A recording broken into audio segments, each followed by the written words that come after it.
인생 가운데에 하나님과 동행하는 기쁨이 가득하시기를 축복합니다. 오늘 함께 보실 하나님의 말씀은 욥기 29장 1절에서 3절 말씀입니다. 욥이 풍자하여 이르되 나는 지난 세월과 하나님이 나를 보호하시던 때가 다시 오기를 원하노라. 그때는 그의 등불이 내 머리의 빛이었고 내가 그의 빛을 힘입어 암흑에서도 걸어 다녔느니라. 오늘도 엔게디 말씀 묵상과 함께 하시는 성도님들을 축복합니다. 욥은 이번 장에서요, 자신의 과거를 회상해 봅니다. 이 고난받기 전에는 하나님의 보호와 그 임재하심 속에서 복을 누리며 살아왔습니다. 그 복을 사용해서 이 사람들에게 칭송도 받았고요, 사람들의 지도자의 위치에도 있었음을 돌아보게 됩니다. 욥의 친구들은요, 그 인과응보론을 주장하면서 욥의 과거를 무조건적인 죄인으로만 매도했습니다. 그들에 의하면 이래요. 욥이 과거에 죄를 지었으니까 지금 이러한 징벌을 받은 것은 아니겠느냐, 바로 이러한 주장입니다. 그 인과응보론에 의하면 그렇게 해석할 수밖에 없는 거죠. 하지만 욥은요, 그 친구들에게 그렇지 않다라고 항변합니다. 자신이 하나님의 보호를 받아서 복을 누리던 사람이었고 이 사람들에게 공의롭다고 존경받았었다라고 항변합니다. 이거는 성경에도 등장하고 있으니까 사실일 겁니다. 한마디로 너희들이 생각하는 그 생각 자체가 틀렸다라고 하는 욥의 반박입니다. 이 세 친구들의 그 이론으로 생각하게 되면 욥이 과거에 그러한 공의로운 삶을 살았다면 당연히 이 지금의 고난을 당하면 안 되겠지요. 욥은 그러한 의미로서 자신의 과거를 회상하며 돌이킵니다. 하나님의 인도하심으로 인하여서 이 과거에 복된 삶을 살았다라고 하는 그 회상은요, 욥의 신실한 신앙 고백이기도 합니다. 여러분 생각해 보시기 바랍니다. 과거에 누리던 그 복이 하나님께로부터 왔다라는 고백이기 때문에 그렇습니다. 이 자신의 자아나 능력, 의를 내세우는 게 아니라 오직 하나님의 권능만 내세우고 있습니다. 이 하나님의 보호하심과 그 임재하심, 그리고 하나님의 동행하심으로 인하여서 복된 삶을 살아왔다라는 것입니다. 어찌 보게 되면요, 이 지금의 극한 그 어려움 가운데서도 이 과거에 자신에게 베풀어졌던 하나님의 은혜를 잊지 않고 있는 겁니다. 맞습니다. 바로 이 모습이 우리가 가져야 되는 신실한 신앙인의 자세입니다. 이 당장 처한 그 어려움이 클지라도 지금까지 우리를 지키시고 인도하신 하나님의 은혜, 여러분 우리는 그 은혜를 절대로 잊어서는 안 됩니다. 내가 지금까지 살아온 이 모든 것들이 하나님의 은혜 때문임을 잊지 말아야 되기 때문에 그렇습니다. 여러분, 우리의 인생이요, 여러분도 한번 생각해 보시기 바랍니다. 여러분 능력과 여러분의 힘만으로 살아오셨습니까? 여러분 우리의 인생이요, 한번 생각해 보세요. 내 능력과 내 힘만으로 살아온 게 아니라는 것을 고백하시게 될 겁니다. 내 인생 오직 하나님께서 해주시고 은혜를 베푸셨기 때문에 지금까지 살아왔다. 물론 어려운 환경에 있을 수도 있겠지만 하나님의 은혜를 베풀어 주셨기 때문에 그나마 지금이라도 이렇게 살아올 수 있었다라고 고백할 수 있지 않겠습니까?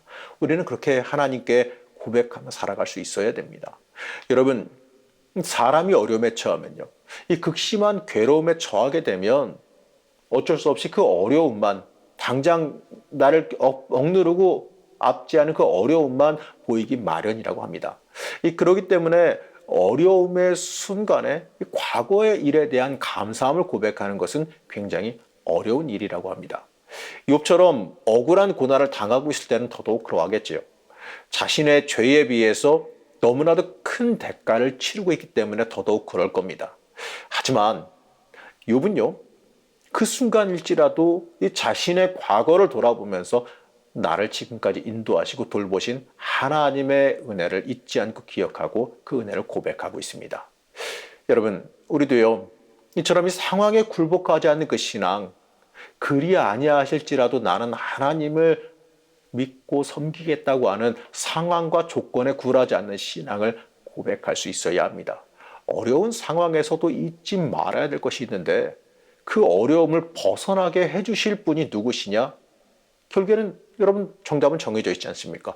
그 어려움을 벗어나게 해주실 분도 하나님이시다라는 사실을 잊지 말아야 됩니다. 그리고 욥의 이러한 고백 뒤엔요, 우리의 과거를 돌보신 하나님께서 은혜를 베풀어 주셔서 우리를 회복시키실 것이다라고 하는 소망이 들어 있습니다. 그렇기 때문에 이 과거에 베푸신 하나님에 대한 기억을 떠올렸던 겁니다. 여러분, 우리도 마찬가지로요, 어려움에 처해 있을수록, 이 고난을 만날수록 나를 지금까지 지키고 인도하신 그 하나님의 은혜를 먼저 돌아볼 수 있어야 됩니다. 그리고 하나님께서 내 인생을 끝까지 붙잡고 계신다는 것을 믿음으로 바라볼 수 있어야 됩니다. 이렇게 믿음으로 설 때에 하나님께서 주시는 참된 기쁨과 평화를 누리게 되어 있습니다.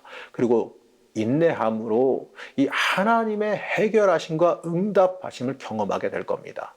여러분, 어렵고 힘들고 고난이 올수록 하나님의 얼굴을 바라보며 하나님 앞에서 순전하게 기도할 수 있어야 됩니다. 욥은 이제 하나님의 복을 받아 누리면서 이 자신이 행한 의로운 생활에 대해서도 기억합니다. 이 과거에 자신이 누린 많은 재산과 권력을 이 선한 사업에 사용해서 많은 사람의 존경을 받았던 그 과거를 돌아봅니다. 이 자신이 하나님께서 복 주신 목적에 맞게 의로운 삶을 살았다라고 하는 항변이에요. 이 자신이 행한 모든 의로운 삶도요, 이 하나님께서 함께 해주셨기 때문에 가능했다라고 고백하는 겁니다. 한마디로 말해서요, 자신이 하나님의 영광을 위해서 살아왔고, 또 하나님과 동행하며 하나님께서 인도하시는 대로 살아갔다라는 고백입니다. 이 자신이 하나님의 은혜 안에서 살았다, 바로 이러한 고백이지요. 맞습니다. 우리도 똑같습니다. 우리는 그 은혜로 살아갑니다. 우리가 누리는 이 모든 것은 하나님께서 주셨기 때문에 가능한 일이에요. 그리고 우리는 하나님께 받은 은혜를 하나님의 영광을 위해서 사용할 수 있어야 됩니다. 하나님의 사람, 바로 의로운 삶을 살아가는 사람이라면 당연하게도 가난한 사람, 약한 사람, 소외된 사람들을 돌보면서 살아갈 수 있어야 됩니다. 욥은 이 부르짖는 그 빈민과 이 도와줄 사람 없는 그 고아를 자신이 건져냈고 그들을 도왔다라고 말하고 있고요. 또 망하게 된 사람을 도왔고 또 사회적인 약자인 과부를 도왔다라고 말합니다. 자신이 받은 복을 자신만을 위한 것으로 여긴 것이 아니라 하나님께서 자신을 쓰시는 통로로, 바로 복의 통로로 삼으셨음을 너무나도 잘 알았다는 거예요. 이러한 삶을 살았기 때문에 하나님 보시기에, 사람들 보기에 의로운 삶을 살아왔다는 겁니다. 이처럼 하나님께서 함께 하시는 사람은요, 그 인생과 삶의 목적이 바뀌고 변화하게 되어 있습니다. 우리도 하나님의 사람으로 살아가길 원한다면 내 삶의 목적이 하나님을 위한 삶으로 송두리째 변화해야 됩니다. 나는 하나님의 일을 하기 위한 그 통로라는 것, 여러분, 이것을 인정하며 세상의 빛과 소금으로 우리가 살아갈 때에 하나님께서 우리의 삶에도 넘치게 채우시는 은혜가 있다는 것을 믿으시기 바랍니다. 여러분, 통로로 쓰임받는다 그래서 나는 아무것도 없이 그냥 흘러가는 것만 있겠지 이렇게 생각하면 안 돼요. 하나님께서 그렇게 놔두시지 않아요. 우리를 통로로 사용하시면서 우리의 인생도 틀림없이 차고 넘치게 채우신 은혜가 있다라는 겁니다. 그렇기 때문에 내가 통로로서 쓰임받으며 하나님께서 원하시는 삶을 살아갈 때에, 하나님께서 원하시는 약한 자들, 어려운 자들을 돕고 섬기는 일을 감당할 때에 우리의 인생도 하나님께서 섭섭하지 않게 채우시는 은혜가 있다는 것을 믿으시기 바랍니다. 그리고 욥은 이것처럼 하나님께서 함께 하실 때에 자신이 의로운 삶을 살 수 있었다라고 고백합니다. 그러면서 자신의 회복도 하나님께서 함께 하심으로 이루어질 것이다라고 하는 소망을 여기서 드러냅니다. 맞습니다. 하나님께서 함께 하시면 해결돼요. 맞습니다. 우리에게 어떤 어려움이 있을지라도요, 이 말씀 같이 보시는 여러분들에게 어떤 어려움이 있을지는 모르겠지만 어떠한 어려움이 있을지라도요, 하나님께서 나와 함께 하시면, 하나님께서 나와 함께 하시면 해결된다는 그 믿음을 여러분들 품으시고 가지시기 바랍니다. 지금까지 나를 지키시고 인도하신 하나님께서 앞으로도 돌보시고 인도하실 것이기 때문에 그렇습니다. 그렇기 때문에 우리의 삶에서 이 하나님께 대해 절대적인 순종의 삶, 하나님만을 위한 삶을 살아갈 수 있어야 됩니다. 그리고 내 인생 가운데에 하나님께서 함께 하시는 복을 갈망할 줄 알아야 됩니다. 세상 물질도 복이겠지만 그것보다 더 귀한 복이 뭐냐? 하나님께서 나와 함께 하시는 복임을 믿으시기 바랍니다. 하나님께서 나와 함께 하신다는 것, 여러분 한번 생각해 보시기 바랍니다. 하나님께서 나와 함께 하신다는 것 그 자체가 가장 큰 복임을 믿고 고백할 수 있어야 됩니다. 여러분, 세상의 물질은 떠나갈 수가 있어요. 세상 명예, 건강, 안타깝지만 다 떠날 수가 있습니다. 하지만 하나님은 그럼에도 불구하고 나와 끝까지 함께 하십니다.